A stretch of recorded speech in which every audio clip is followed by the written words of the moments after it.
back to the Murdy Creative Co podcast. I'm your host, Colin Murdy, and today's topic is the case of the missing Mason. But first, I want to say thank you to everyone who's supported the company so far. If you had a chance to go check us out on the web at murdycreative.co, that's M-U-R-D-Y, creative.co, or you can check us out on Facebook and Instagram by searching at murdycreative.co to see the best of our product shots. Follow us to up to date with our daily photos and be the first one to know about new product launches. You can also use the subscribe button at the bottom of our website to be included in all of our new product announcements. Be sure to check out our laser engraving, personalization options, and exclusive colors on the website, or you can get a blank one on Amazon Prime. Well, 300 episodes. I cannot believe that this is the 300th episode.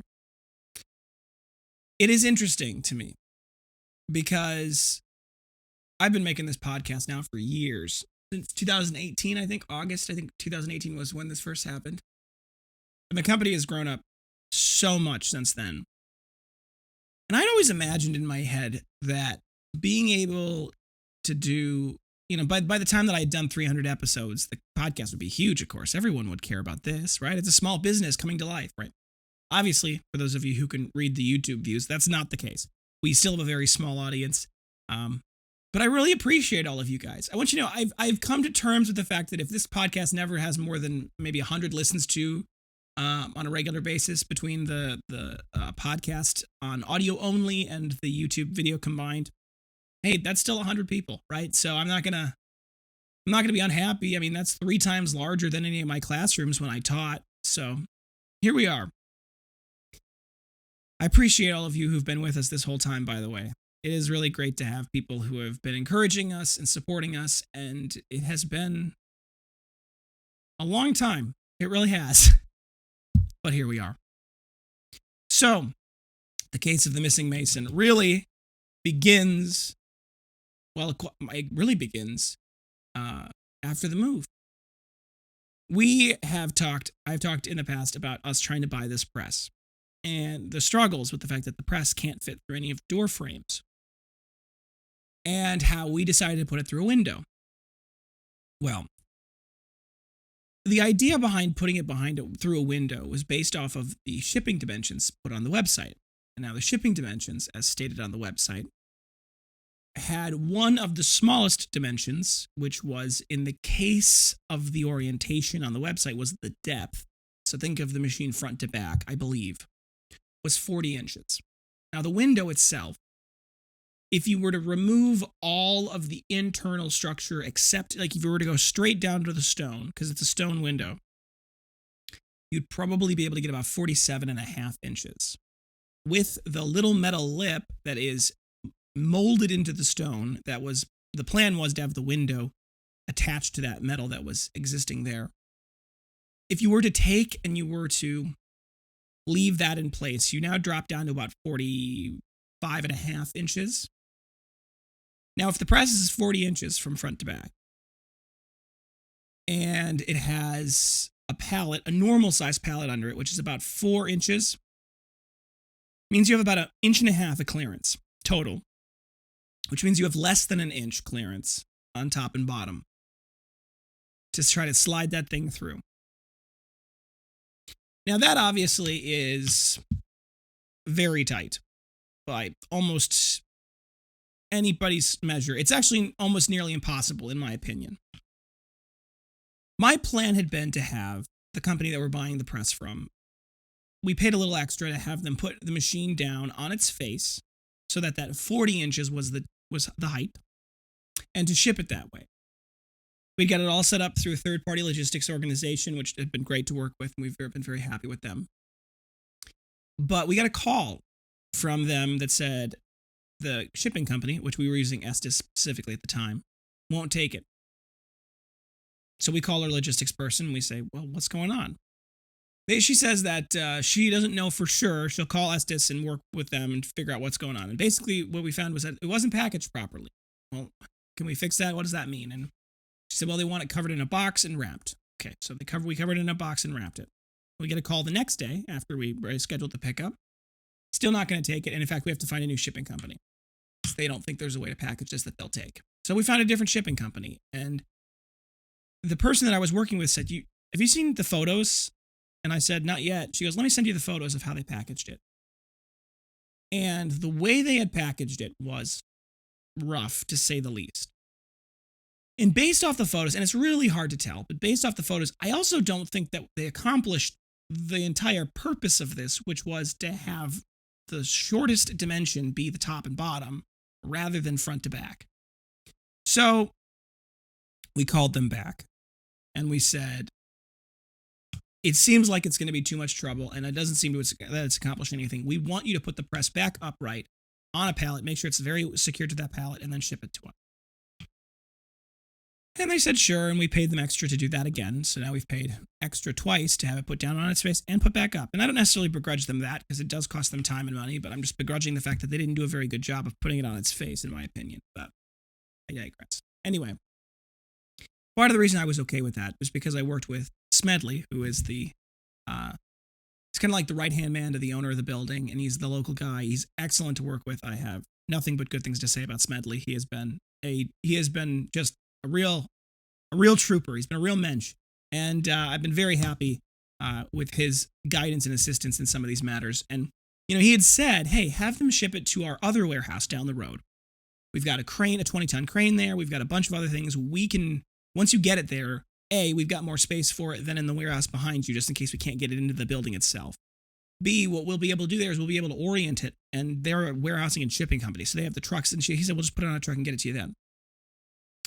So we're having it shipped there, and the plan is to rotate it with their 20-ton crane and put it back on a new pallet and make sure that we've got the dimensions what we need them to be. Now, after talking with Smedley about the issues with the space we have, the limited space we have to go through the window, he agreed that that would be a not impossible, but a very challenging thing to accomplish. Now, his solution, and I think it was obviously the best of all worlds for us, is to potentially bring in a mason and widen the door that we had originally said was going to be a challenge. Now, he said he wasn't able to find a mason this morning, and he asked if, he said he called around to a bunch of masons, and none of them had time, is what I should say. And for that to happen, obviously it means he did a lot of work, because Smedley doesn't give up easily. So I'm going to see if I can call. I got a friend of mine who was a constructor or contract construction owner, for a business in my hometown of Janesville, not that far away. I'm going to call him and see if he knows any good masons and have some time on their hands, and we'll see if they can fix it. But if they can't, and we aren't able to find a mason that can do this, it brings up interesting questions of how to solve this problem. It really does. Because I think we can go through the window, but I'm very nervous about doing it. And there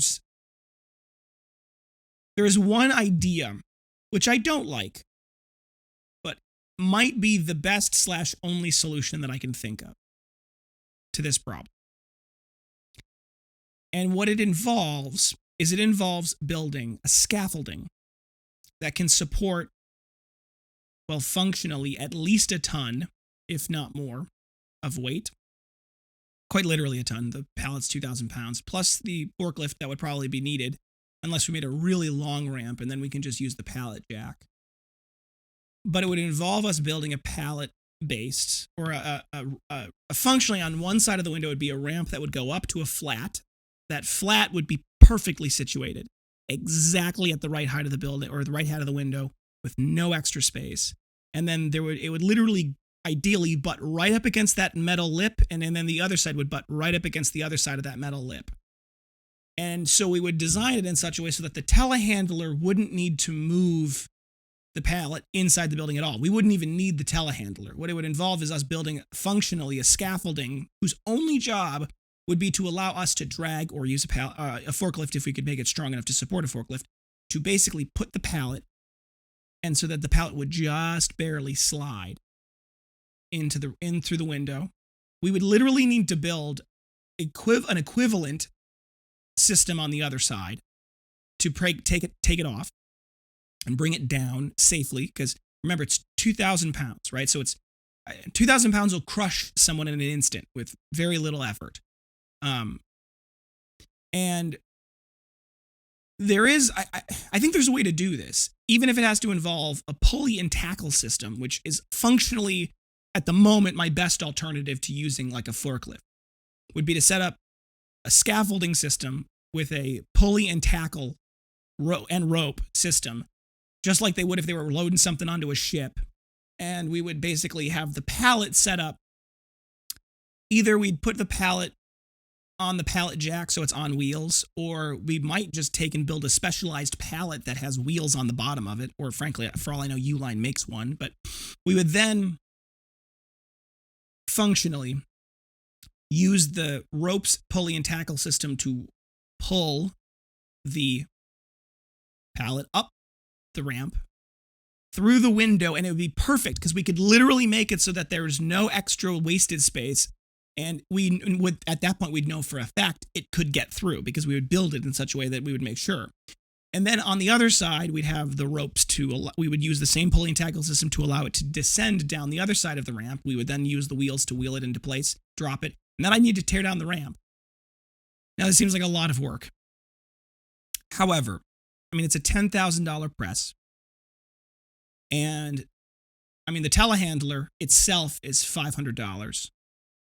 And we still don't have an operator. The person that I thought was going to be an operator for, I haven't been able to get a chance to ask him, but it seems like he's very, very busy. So getting a telehandler operator is another problem. And frankly, the method with the ramp and the pulley and tackle system is functionally, I think, actually safer. It's less risky. It involves less places for things to go wrong, I think. I could be wrong. That it could be a misunderstanding of the situation, but all of this to say, we're going to get this press in the building. It will happen. It has to happen. If I have to get creative to make it happen, I will, but it will have to. This has to get in, and we'll make it happen. All right.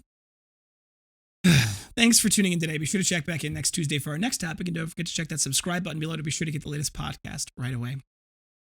Also, sure to hit the notification bell so you get notified when we do. If you have any questions or concerns about your leather binder, journal, or folio, please feel free to contact us on the main page of our website at murdycreative.co. Or you can contact us via Instagram and Facebook. You can call, text message, direct message, all the usuals, email us. We'll do our best to get back to you as soon as possible. We do appreciate your patience. If you want to give us a phone call, it's 414-434-9001. You can call or text that number from 9 a.m. to 5 p.m. Central Time, Monday through Friday. That's 414-434-9001. We don't work federal holidays, and if for whatever reason you can't get a hold of us either during work hours or after hours, feel free to leave us a voicemail. We do respond to them. We do usually return them as best we can, so please feel free to do that if you'd like. If you are going to leave us a voicemail and you have a question about a specific order or a specific product, obviously, if you can include the order number or the product name, that always helps. But obviously, we'd be happy to communicate more over phone. If you think we deserve it, a good review can go a long way to help us. Both a review on the podcast, whatever app you're listening on, but also a review on the product. If you want to read our amazing reviews, go to murdycreative.co/reviews. You can read all of our amazing 5-star reviews. They make the world a better place. We love them. They're amazing. It's just wonderful to read what people have to say about the product. If you'd like to leave us a good review, you can click on the button that says leave us a good review. That'll take you to facebook.com/murdycreative.co/reviews. There's a question there. Do you recommend the Murdy Creative Company? Click yes, and then you can write your amazing review. We love them. We read them out loud. They go up on the wall in our new workshop. It's going to be amazing. If, however, you would leave us a bad review, there's another button there that says get directly in contact with us. It is deeply important to me personally that everyone has a good experience with the company. They like the product. And if for whatever reason that's not the case, we will do whatever we can, up to and including recrafting, refunding, whatever it takes to make you happy. So please give us an opportunity to do so. It's very important to me personally that everyone has a good experience with us. So give us an opportunity to make it right before you leave us a bad review. If you want to help us grow in your community, word of mouth is the best form of advertising. Always has been, always will be. If you want to get a little something for doing that, or sharing the company, be sure to go down to our website, murdycreative.co. In the bottom left-hand corner, there's a rewards button. If you click on that, you log in. You get 5% back on any in-store credit purchase, or any purchase you make in-store as in-store credit. But then also there's a shareable link there. If you share that URL with your friends and family, they get $5 off their first purchase, and you get $5 of in-store credit. So it's a great little opportunity there. If you want to have any if there's any podcast topics you want to hear more about, send them my way. I'm always happy to talk about just about anything, and it's kind of hard coming up with topics sometimes. So feel free to mention below in the comments, send us an email, whatever the best way to get a hold of us is for you. And we'll be happy to talk about it if we can. If you're looking for multiple binders, journals, folios, anything we sell for gifts, giveaways, menus, really any reason, we do have bulk discounts available. They're built right into the cart page of the website, so just go add whatever you want to your cart. You can mix and match to your heart's desire. The bulk discount is based off the total cart quantity, not what you order. So go ahead and add everything to your cart. It'll automatically apply the best discount, and then you can just check out. If, however, you don't have a specific quantity in mind, and instead you're looking for kind of a specific price point, or you have something in mind for your budget, feel free to reach out to us via email, SALES, sales at murdycreative.co. And we'd be happy to tell you more about how the bulk discount program works and figure out if there's that right quantity to be able to hit that price point if it's possible for us. So definitely reach out to us if you have questions.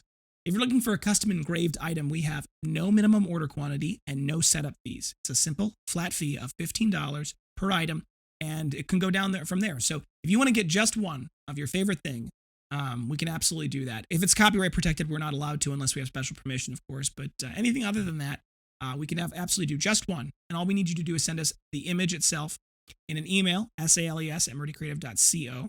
Include what product you're looking for, anything like that, including deadlines if you have them. That always helps. And we can create a custom order link as well as a mock-up for you to use. If you're looking for a whole bunch of that, if you're looking for multiples of those custom engraving items, that $15 discount is subject to the bulk discount price. So you can actually get a lot less. It can actually be a lot less than that if you're going to buy in quantities. So feel free to reach out to us with any additional questions on that, and we'll be happy to help. Thank you guys so much for tuning in. Have a great day, and goodbye.